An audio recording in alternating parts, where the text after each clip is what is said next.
Welcome to the WPI podcast. I'm your host, Colleen Wambach, and mom of 2 college students. And if you thought parenting got easier once your kid packed up the car, hugged you goodbye, and headed off to college, I hate to break it to you, the job description changes, but the job doesn't. Our topic this episode: how do you go from being the CEO of your child's life to serving as a trusted advisor? When do you step in? When do you step back? And how do you support your student without becoming their roommate, academic advisor, therapist, and personal assistant all rolled into one? Whether you're sending your first student to college or your last, today's conversation is packed with practical advice, a few laughs, and reassurance that you're probably doing better than you think. Joining us today is Emily Perlow, WPI Vice President of Student Affairs and Dean of Students, who has helped thousands of students and just as many parents navigate the college experience. Let's get started. Emily, thanks so much for joining us today. Let me get to the first question.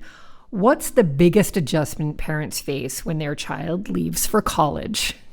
There are a lot of adjustments. I think parents are really used to guiding and caring for their child. And trust me, they still need you. They just need you differently. And that's, I think, the most important thing for parents to remember. It's hard. You love them. You're sending them off into the world. You're asking yourselves, did I prepare them properly? Did they know all the things they need to know? And when they call you and tell you their stressors, because you're their parent, they tell you everything. It's hard to resist the urge to just want to jump right in and solve that problem for them. I'm going to invite you to resist. In most cases, when they graduate from college, our goal is to have them confidently prepared as an employee, as a partner, as a volunteer, an active citizen, and all of the things they're going to experience in college is going to prepare them for that role as an adult.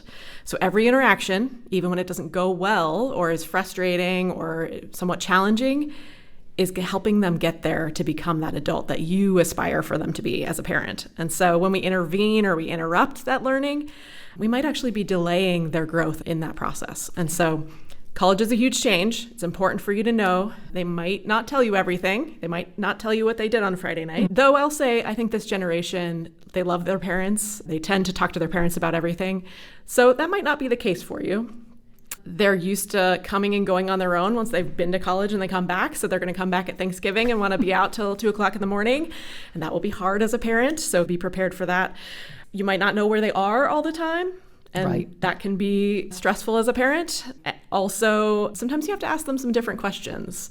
If you call them up and say, how are things? You might just get a one-word answer. So how do you ask a different question to really elicit more detail? So I think that's a challenge for parents to relearn. You don't have them in the back seat as you're driving them to or from school and a chance to really talk to them. And I think the way I think about it, too, is what role do we as parents need to play in that conversation? And I think back to when they were infants or toddlers and they were learning to walk. And we can all recall that time when the child fell down and then they turned at you and looked to see whether you went, oh, are you okay? Or you said, you're fine, it's okay, you can get up. And in the same way, our college students are going through a change in their identity and they're growing immensely as adults. And they are looking to their parents to see how they're supposed to respond or react. And so this is an opportunity also for parents to make sure that they're a calming presence for students, that they're normalizing that some of the challenges that come with adulthood are okay and normal, and they're going to be okay. That is a great overview, and we're going to unpack this bit by bit. So what is the biggest misconception parents have about what their role should be once their student arrives on campus? That's a great question, Colleen. I think one of the biggest kind of rude awakenings that families have is the relationship they had with a high school is very different than the relationship with college. So in high school, And even before, I think a lot of families were used to being able to log in and see every grade a student has.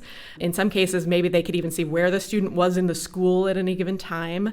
They could call a teacher directly and say, my son didn't get this assignment in, and can you tell me what's going on? That's going to be really different in college. Accommodations in particular for families that maybe their child had a 504 plan or an IEP, that is very different than it was in high school. In high school, every teacher knew what the student's circumstances were, knew what their accommodations were, would talk regularly with parents. That's definitely not the case in college. So I think what you can expect in college is a little bit different. Instead of you as the parent being the steward of your child's education, your child is now the steward of their own education. They get to decide what grades they're going to share with you, if any. They get to decide whether you can see the bill or not in many cases. Professors are not going to talk with you as a parent. They are going to want to talk with your student. And accessibility accommodations look really different. So the student gets to decide what information they share with their faculty, what accommodations they request. And if they don't request them, then the faculty member will know nothing about what the student needs. And this is the law in terms of sharing student data with a parent, correct? Under FERPA? Correct. There's a federal law that manages student privacy. And once a student turns 18 or when they enroll in college, they then become, as I said, the steward of their own academic educational record. The parent is no longer that steward. And so as a result, we can only share information that the students consent for us to share. Why is it so important to allow students to begin solving problems on their own? So there's a researcher from many years ago who developed a concept called challenge and support. His name was Nevitt Sanford. And he talks about the fact that when you want to produce a learning environment, when you want to produce growth in a student, if you have too much support, students won't grow. If you have too much challenge, they also will not grow. And so the goal is to develop the perfect environment where you have a balance between those two things. So if we remove every barrier that a student faces, it's not growth enhancing. At the same time, if the barriers that a student is facing are so significant that they can't really function otherwise, that's not a healthy environment either. And so I offer that to prime the concept that it is okay to let our students fail sometimes. Those small setbacks, it could be that grade that they're really disappointed about, or maybe they didn't get into the class section that they wanted. They got an 8 a.m. and they really wanted an 11. Those are okay. They're going to be all right. Learning to deal with those small setbacks builds resilience. And when they face other setbacks later in their life, and I talked to a parent about this recently, a student didn't do as well in a final that he thought. He thought he had an A and he was going to end up with a C. And I reminded the parent that the student was still going to get a great job. Yep. The student was still going to graduate. This wasn't going to delay their graduation in any way. And that we needed to stay focused on this small setback. Helping him learn to cope with that is actually preparing him when maybe he has a bigger, more disappointing setback later in life. And I think it's important that we allow students to have that moment of failure, make meaning of it, and grow from it. I know that I've heard you speak to many classes when they come in for the orientation about this whole up and down and the roller coaster and the understanding that failing is okay. In fact, in many cases, it makes for someone stronger in the end. Absolutely. More resilient, more flexible, more nimble, more open to the idea that there isn't one right path to the destination. Even as an adult, I have to let myself know that too. So here's a question that I struggled with because I have two college students, much different personalities from each other. And I never know if I should be hearing from someone daily or weekly or so. How often should parents expect to hear from their student? I'm laughing for a couple of reasons. First, I've had many parents call me and ask me that same question. I also think there's a gender dynamic there too. I think our girls or women tend to be more communicative at times than some of our men. I'm also laughing because my father used to call me at college and say my initials are EP and would say EP phone home, which for our 80s listeners is a throwback to ET, right? I think There's no right or wrong frequency. It really depends on the dynamic with your family, what's expected. The most important thing, I think, is to have that conversation, to set some expectations that are mutually agreed upon. Because if you want to hear from your student every single day and your student thinks once a week is appropriate and you don't have agreement on that, you as a parent might feel disappointed when they only call you once a week. So working to mutually decide, what does that look like? Is that a Sunday call? Is that an everyday text? Is that I'll call you Thursday on my drive home kind of conversation? I think the key thing is come up with those shared expectations and make sure that folks kind of stick to that agreement. Yeah. It was changed because when I was in college, my dad said, stop calling. Money doesn't grow on trees. And now again, I'm really dating myself because that was when long distance calls cost a pretty penny. And we had to enter a code to make a long distance call. I remember that. Yeah. Exactly. So beyond the phone calls, or maybe in addition to the phone calls, what does healthy communication between parents and college students look like? Yeah. As I said before, I think this generation really likes their parents and tends to talk to them. At the same time, students, especially as they grow in their independence, may have parts of their lives that they don't want to yet share with their families, or maybe share a filtered version of that. And that is okay. I think in terms of defining healthy, I'd really focus on a couple of principles. Okay. First, as a parent, I think you want to balance support for and respect for independence, maintaining trust. If your child feels like you don't trust them, that's going to make them clam up a bit. Adapting to the autonomy of college life, that you aren't always going to know every single thing they do.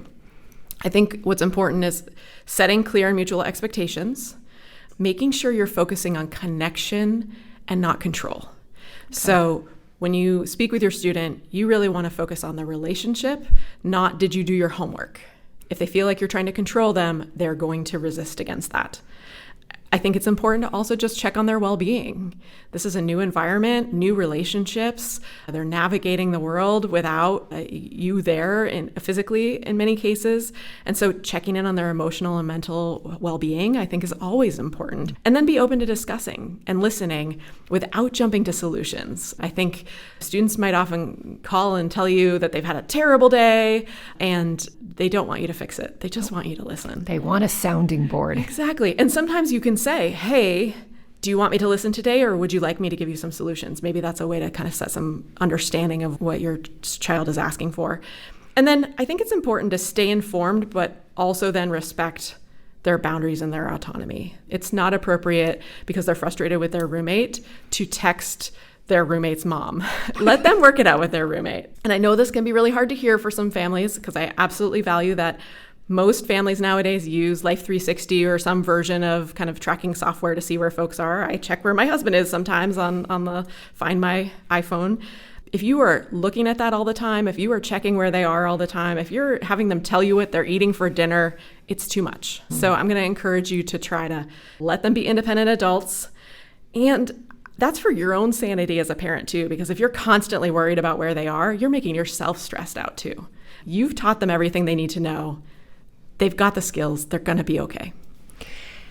How do you flip the questions that you want answers for? Instead of saying, how are your grades? Did you pass that test? Are you staying on top of all of your homework? Those questions that you've been asking for 12 years as they were going through school.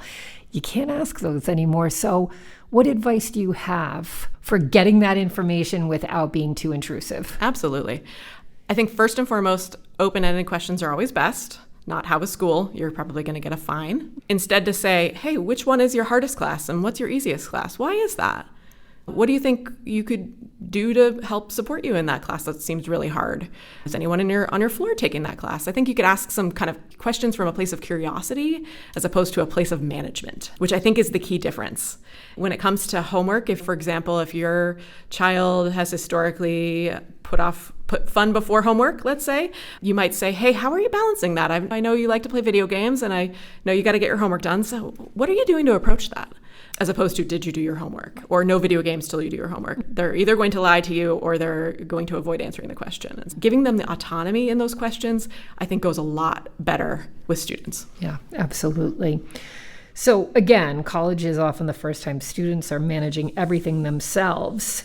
And it can feel overwhelming and be overwhelming. So how can parents encourage independence without feeling like they're abandoning their child? I guess on the other side of things, you don't want to do too much, but you don't want to do too little. Absolutely. I think the number one thing I would say is please do not do it for them. And that is so hard, especially when whatever they need to do feels easy. They need to learn to problem solve. They need to use their resources. They need to know when they don't know what to do, they need to learn who do I ask or how do I look this up. They need to learn to entertain themselves. They've historically been in really structured play groups. And they also, in their college journey, are going to learn how to weigh multiple pieces of information and to decide which one is the right thing to lean into or which action is the right one when there are multiple choices. That is very much part of the college development process. So what I would suggest is ask them how they can find the answer. Help them identify the steps to solve the problem. Don't solve it for them. Okay. So curiosity, questions, who could you talk to? Are there resources available? Have you looked? Is there a guide you can look into, or is there something online? Sometimes I have parents call and tell me that my child is too busy to fill in the blank task, and so I'm going to manage it for them. Hate to break it to you, but please do not be your child's concierge. In some ways, taking care of it for them is actually the least helpful thing you can do because they're missing really valuable opportunities to learn time management, to prioritize, and also gaining the courage and confidence to deal with some difficult things. I tell this story to some folks. One of the best lessons I ever learned from my dad, I needed a new muffler, and he made me call muffler places, which I hated, get quotes, make a plan, talk about when I was going to go in and get the work done. And he could have done all of that for me. It would have been a lot less stressful for me. But guess what? I learned a lot about how to talk to people professionally, what car maintenance looked like. And I guess I just would advocate that it's important that we walk them through those steps, but do not do it for them. Really good advice from you and your dad. Yes. What's one mistake you see well-intentioned parents make that actually prevents students from growing? I think we often unintentionally put pressure on students. I have students who come in who intend to double major and they're going to get a master's in 4 or 5 years and they're going to fit all this in. And I think a lot of that comes from high school. Students felt immense pressure to do it perfectly. They have to do it just right in order to get into the college that they want. And it felt like there was often only one right path to do all those things, or everything was going to fall apart. And what that has done is it's encouraging folks to adopt a fixed mindset, a belief that says you should avoid challenges so that you can avoid any possible failure. That fear of failure, I think, increases a lot of stress and anxiety for students. They see mistakes as evidence of their own shortcoming as opposed to a learning opportunity. They often are comparing themselves to others constantly. They've got to keep pace with everybody. I think it then reduces the willingness to try new things out of fear that they might not be successful. And I'll add another layer to this is that I think students are very aware of the financial context associated with college. And that adds a whole nother pressure to get through it as fast as possible, be successful in everything they try. And because of that immense pressure, it feels like there's no room for error. And college should be a time where you experiment, where you take a class because it sounds really interesting, which might then end up being your career. But if it feels like there's no room for those things, we're missing out on some learning and some growth that students can have. And so often I would encourage families, instead of focusing on, did you get into the right classes? Are you on track? Are you on time? I hear the term on time a lot. Yeah. I try to reframe that for students and for parents. We're at a school of science and technology, so students are in the lab or they're writing code or they're building a robot. And in all of those cases, they're going to do that a few times and it might not go the way they planned. They'll write that code and the program doesn't run. And they learn to prototype, to try something, to fix a semicolon, see if the code will run then, or repair that robot and see if it will accomplish the task. So we teach them to hypothesize and adjust and try again in the classroom. Let's treat our lives like that. If we thought of our life as a series of prototypes, then it takes the stakes way down. Each interaction, every test, the person you ask out on a date who maybe turns you down, that is okay because it's just one of a million more experiments that you have in your life. And then what you do is you say, hey, that didn't go the way I thought it would. What can I do differently? What resource can I access? How do I prototype again and see if I get a different result? And so changing the narrative there away from the one path, one mechanism as efficiently and quickly as possible to a place of, I'm just going to try this. And if it doesn't work, I'll try it again. It really takes the pressure off. And that's something that I think we really need to focus on with students as parents, messaging that it is okay, try it. It's going to be all right. Yeah. Now, all of this advice is making complete sense, but it's a lot easier to tell a parent back off when it comes to getting involved in a club or a roommate conflict. When it comes to academics, you touched on it, college is expensive. So if a student starts struggling academically, what should parents do first? Great question. I would say, first and foremost, try to assess the situation. I called my parents and told them I was failing out pretty much every quarter I was in school. I was never failing out. So remember that your student shows you the worst. They can be their complete and true vulnerable selves with you. And so the first thing you should do is don't freak out, ask some questions, try to really assess the situation. Next, I want parents to normalize the struggle. They're coming to college. In some cases, students have never really learned good study skills, and now they're needing to enact skills they didn't develop. Often they think they're the only one struggling, that everybody else has it perfectly, and that this is going to be catastrophic and ruin their lives. They go back to that fixed mindset perspective. So remind them they're not alone. Other college students have come before them who've gotten a C in physics or didn't do well on the calculus exam, and they too can figure it out. And that's where that prototyping, I think, message is really valuable. Next, ask some questions. Don't interrogate. Like I said, don't freak out. Yep. Don't ask them what resources are available. Encourage them to use those resources. And I would say, give them a little time to get to that resource. Make a plan. Hey, tomorrow, why don't you email your advisor? Or hey, why don't you walk over to the tutoring center tomorrow and check it out and see when the next tutoring session is. So make a plan with them. Then check in and say, hey, were you able to do that? If they're really struggling to take that action, don't do it for them, but you could sit with them. I've had great success sitting with students because maybe emailing their professor to say they need some flexibility feels really scary. That's vulnerable, especially for a high-achieving student. And so I've said, why don't you work on the email while you're sitting here in my office? You type it. You can read it to me if you want. I'm happy to bounce ideas off of you. And then usually once they've done that once and the computer didn't explode, the professor didn't yell at them because they're not going to do that, they realize that it's a little easier than I thought to ask for help. And once I've put that toe in the water, it gets much easier beyond that. And so the next thing would be to maybe sit with the student, help them do that. Now, if after you've done all of that, student is still struggling, we would recommend maybe reaching out to the Dean of Students office on a campus or academic advising and do maybe a joint phone call or a joint conversation. Okay.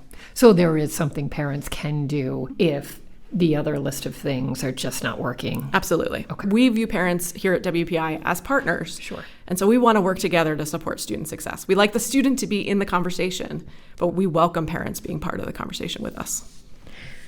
Emily, how can parents distinguish between the normal stress of college and situations that require additional support? I think the gauge here is if the level of stress your child is experiencing is impacting their ability to take breaks, to sleep, to take care of themselves, to function, it's too much.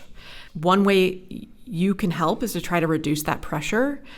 I often remind students that unless they plan to apply to a really competitive graduate school, no one cares what their GPA is. It's much easier to say that to a college student than have them believe it, but it is true. They're still going to get a good job when they graduate. Their health matters way more than any grade they're ever going to receive. And really trying to emphasize that, I think, is a really important thing for families to do. I think there's a difference between a metaphorical skinned knee and a broken leg. Okay. Going back to my example where, as a toddler falls down. And so if it's a skinned knee, saying, you got this, I believe in you, you can do it. Now, if it's to the point where your student is struggling, I think you should need to trust yourself. You know your child's baseline. You know what that threshold is. And if they aren't themselves, please work with them to get support. And that can look like academic support, physical health support, mental health support. Here at WPI, we really appreciate knowing that a student is experiencing that level of stress. And we're happy to work in partnership to help get that student connected to resources. So if a parent is concerned about their student's well-being, and again, it's not the scraped knee, it's approaching a broken leg, what's the best first step? Let's back up just a second and talk about how folks psychosocially get to a place where they make change in their lives. Yes, good point. So let's say someone wants to start eating healthier, or maybe start seeing a counselor in this context. It's generally framed as a series of stages. So folks start out in this pre-contemplation phase where they maybe don't see a problem, or they're moving into what's called contemplation, where they see the problem, but they don't either feel like they have the time or the tools or the resources to take action. They're just not psychologically bought into making a change. They move to preparation, where they say, I need to do something differently here. And then once they get there, they get to the place where they take action. All right. This is true whether someone wants to start a workout program, or wants to start using the tutoring resources on campus, or in this case, seek mental health support.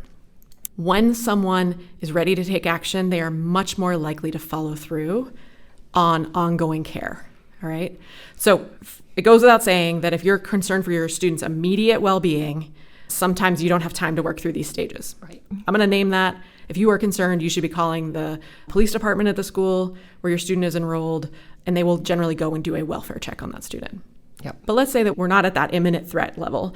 We're at a place where we're concerned. We know some action needs to be taken. Mm-hmm. What we want to do is help the student get there psychosocially. That is going to result in the best outcome. So that means encouraging the student to share what's going on. And the way to do that might be starting by saying what you're observing, doing that as non-judgmentally as possible.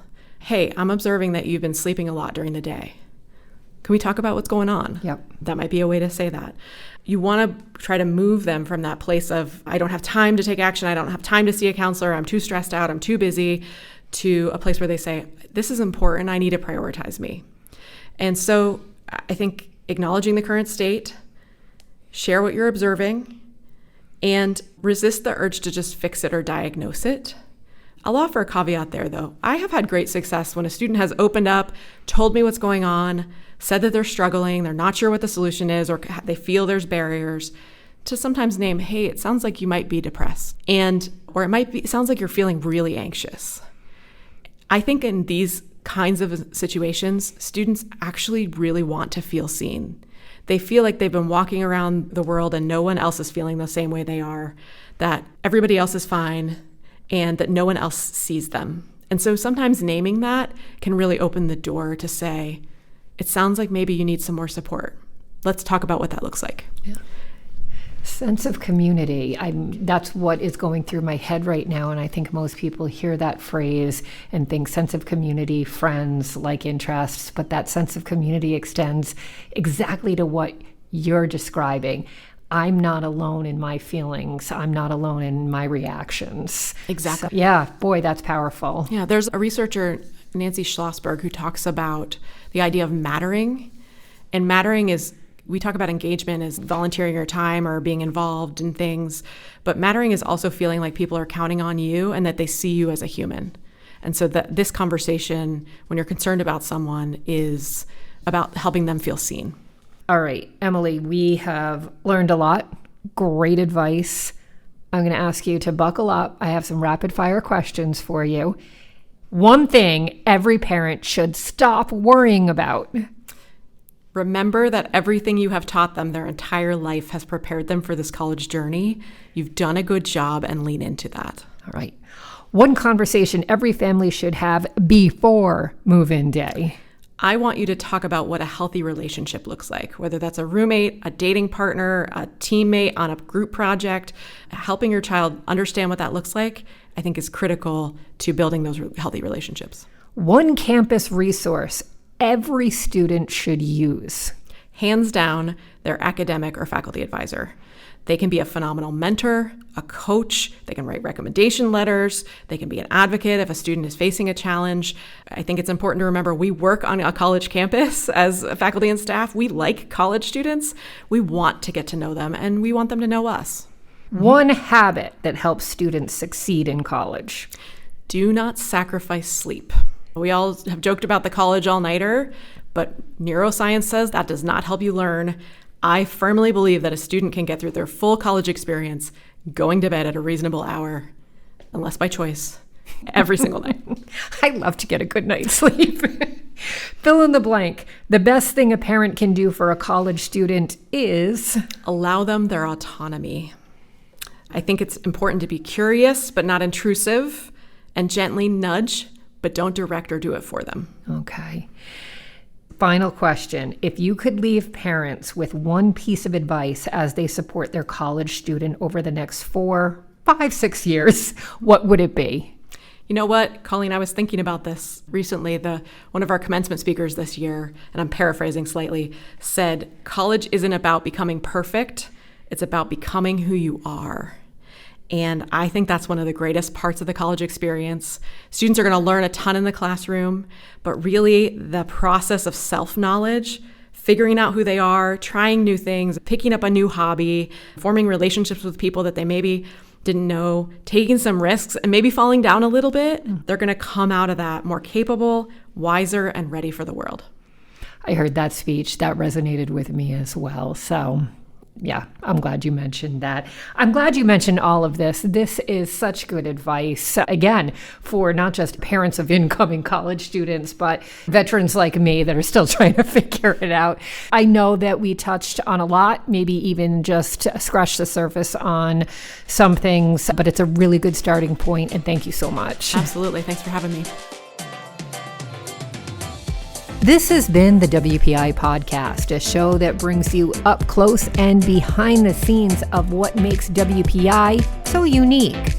There are more episodes like the one you just heard that would appeal to any parent or student of any college, including academic advising and residential life. You can find those podcasts and the whole volume of the WPI Podcast on wpi.edu/listen or wherever you get your podcasts. I'm Colleen Wambach, and thanks again for listening.